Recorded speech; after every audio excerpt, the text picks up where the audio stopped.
ছোট, মাঝারি থেকে শুরু করে বড় গরুর সংখ্যাও চোখে পড়ার মতো।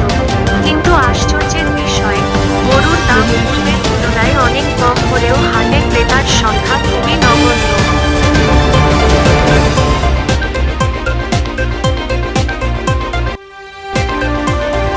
খাদ্যের সংকট দেখা দিয়েছে। গরুর খাবার কিনে খাওয়াতে হচ্ছে, যা খুবই ব্যয়বহুল।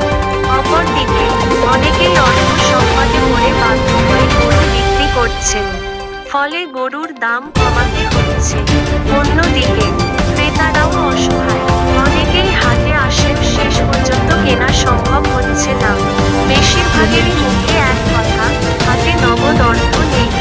বাজার মন্দা, আয় কম, অথচ খরচ বেড়েই চলেছে।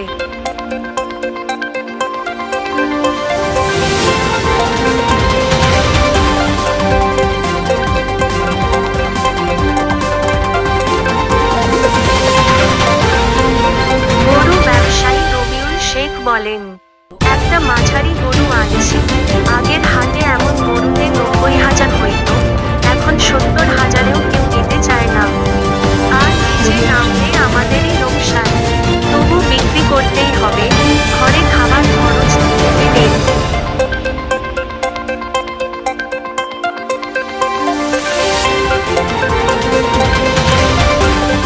ছাটুরিয়ার এই অর্থসংকটময় পরিস্থিতি বর্তমান অর্থনৈতিক চিত্রের প্রতিফলন বলেই মনে করছেন স্থানীয় বিশ্লেষকরা।